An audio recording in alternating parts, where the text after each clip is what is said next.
Hey there, Grumpy Old Fart here. Due to YouTube's changing quote-unquote community standards, I created a channel called Grumpy Old Fart over on Rumble, a free speech alternative to YouTube. You can see all of my stuff over there, including my political and social commentary, as well as my current events videos. The links to my YouTube and Rumble channels, as well as links to let you order my books, are in the description of this video. If you enjoy my content, please like, share, subscribe, and comment. I welcome your comments, even if you disagree with me. Now, on with the video. Hey there, Grumpy Old Fart here. I've had a few requests for different specific things for Recon the role-playing game, because I've been doing advice videos. And for those of you who don't know, a lot of the equipment that you're issued is almost useless in the field, but you're still issued this equipment. It's up to you if you want to take it or not as a soldier. When they go out on a long-range patrol, for example, you pack your own gear, all right? And so a lot of people who are running recon these days don't know what a soldier was issued back then. So here we go. This is your basic kit. When a soldier arrives in Vietnam in country, he usually only brings with him his duffel bag with his uniforms and personal gear. Once he steps off the plane, he's issued a whole bunch of stuff, in processing they call it, and here we go. He gets a flak vest, 4 pair of jungle socks, regular, they're wool socks, thick, they're designed to, to breathe, but to have socks on. They're special socks for the jungle. Bleh. Move on here. I'll get bogged down on socks. Here we go. I'll start over. Flak vest, 4 pair of socks, a backpack, a web belt with 8 pouches, jungle boots, a jungle watch with a cover, a sun hat, a helmet, first aid kit, a compass and case, 2 canteens with covers, an entrenching tool and a cover, a rucksack, a flashlight, a poncho and liner, blanket, rain jacket, mess kit, towel, 3 pair of bootlaces, extra bootlaces, a P38 can opener, wire cutters, I said mess kit, sewing kit, handkerchief, and binoculars. Now, here's the thing. A lot of people don't know what a P38 can opener is because it looks kind of weird. Look it up on YouTube. You'll see what I'm talking about. Now, that's what he's issued when he gets there. When he steps off the plane in Vietnam, that's what he's issued. Now, once he reaches his duty station, his actual duty station, where he's going to be working and serving, he would be issued the following. Ready? Bayonet and sheath, 3 colored smoke grenades, red, white, and blue, 10 C rations, 1 CS tear gas grenade, a bandolier with 2 magazine pouches, not the magazines themselves, just the pouches on the bandolier, 2 M26 fragmentation grenades, a weapon cleaning kit and pouch, and some of those were tailored specifically for the weapon that you had, so you got to find out what weapons you're going to get first. 1 white phosphorus grenade, a map with a case, a map of the area with a case, water purification tablets, insect repellent, a gas mask, and your primary duty weapon. Now, depending on your MOS, you can be issued a variety of different things. For a pigman, you obviously get the M60 light machine gun with 4 belts of ammo. For demolitions, you get an M16 with 4 20-round magazines, empty 20-round magazines, and 200 rounds of ammo in boxes. You have to load your own magazine, folks. 4 1/2 pound blocks of C4 with detonators, 1 high explosive grenade, an MK3A2, 3 M7 Claymore bandoliers. If you don't know what a Claymore is, look that bad boy up. They're awesome. It's a type of an anti-personnel mine. For a grenadier, you're issued an M79 40mm grenade launcher with 4 6-round bandoliers and 40 individual rounds of ammunition. You're issued 20 high explosive, 8 smoke, 6 parachute flare, and 6 multiple projectile rounds. And you can pack those bandoliers any way you want. Heavy weapons. A heavy weapon specialist. You come with an M16 with 4 20-round magazines and 200 rounds of ammo, like standard.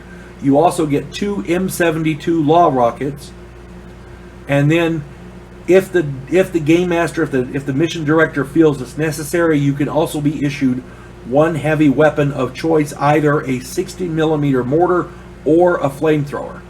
That's up to the mission director. Okay. For the intel specialist, you're issued an M16 with 4 20-round magazines and 200 rounds of ammo. You're issued a 45 1911 ACP pistol with 2 7-round magazines and 20 rounds of ammo.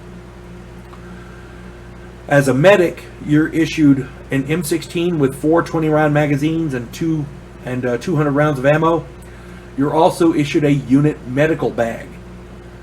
After the mission's over, you take it back, you hand them the medical bag, the used one, and they give you a fresh one. It's outfitted with everything, so it's like brand new.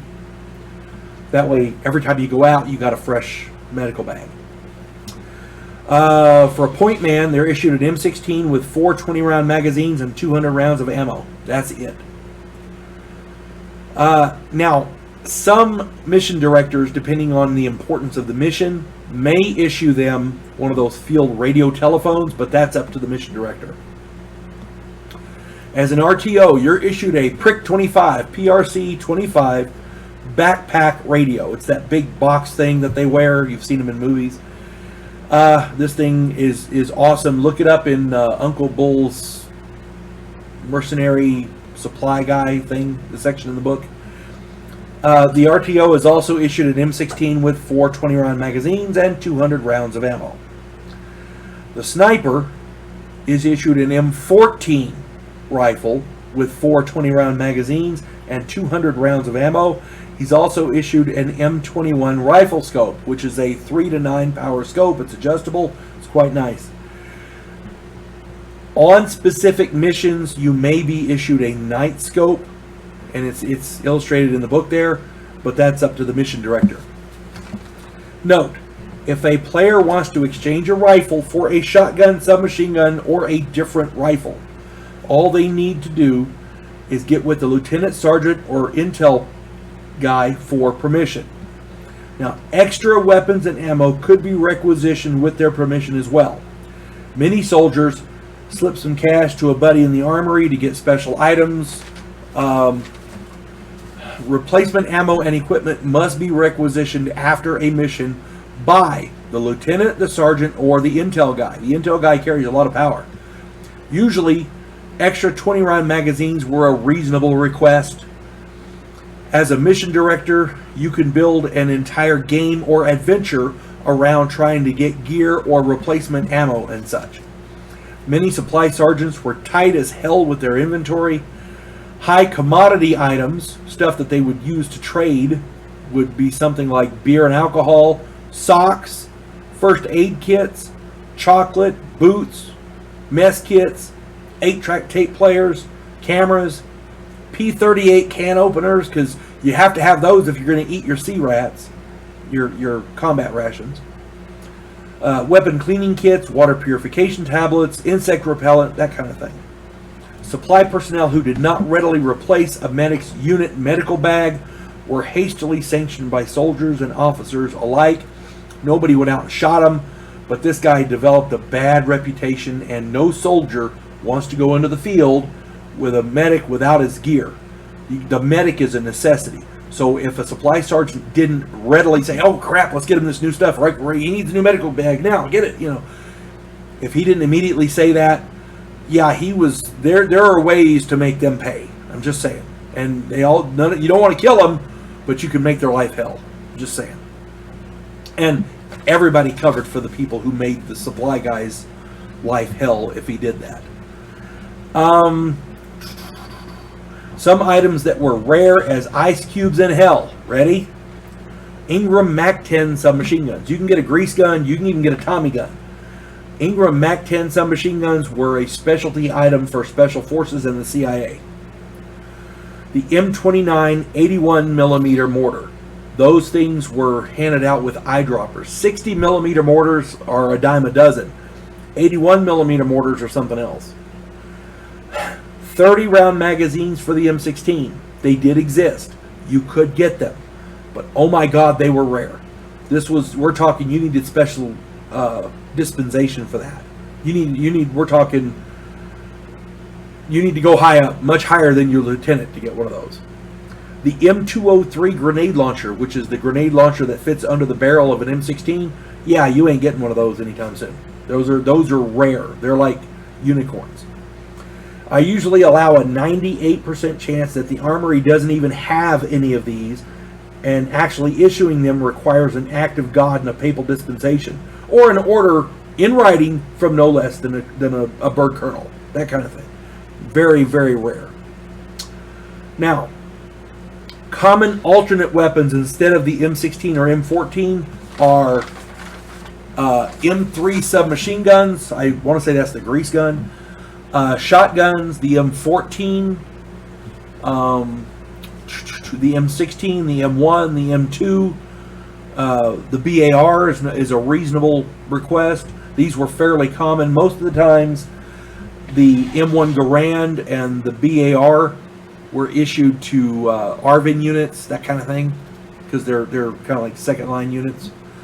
Now, according to the book, those are fairly common items. Now, according to the book, this is something I noticed that's a mistake in the book. The M1 Garand, according to the book, is a bolt-action rifle. This is not accurate. The M1 Garand is a semi-automatic rifle. It's loaded with a stripper clip from the top, 8-round magazine, and it's a really good gun. Patton called it the finest. I want to say he said something like it was the finest implement of war ever devised by man. It's just a wonderful weapon, reliable, durable. Wooden stock. The only problem here is it's heavy and it's got not quite the power of some of the other weapons.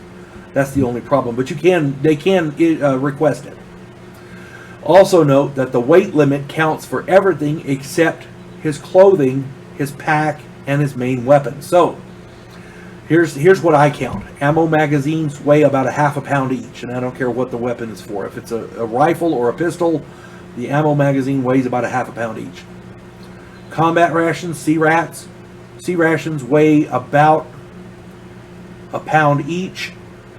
So if you're carrying 10 C rations for 10 meals, that's 10 pounds of food right there. The weight of most items can be found in the item descriptions or in Uncle Bull Jacob's item lists. Flak vests weigh about 4 pounds. You could, if anybody doesn't understand, you can always look it up online if you don't know. Read the section on Red Dukowski's backpack on pages 51 and 52. It's amazing how much information you can glean from just reading the different sections in the book. Should someone switch out rifles, let them figure out that the M16 ammo and mags won't fit the new weapon, like an M14, for example. If they figure it out on their own, great. If not, they might be carrying a metal club with extra ammo for the team. I'm just saying. I do that, and it's a running joke with the players. Other players will usually, oh wait, don't forget to change out your ammo, that kind of thing, and that's okay. But if a guy switches out his M14 for an M16 or vice versa, and he still has the old ammo, it won't fit. It's not going to fit.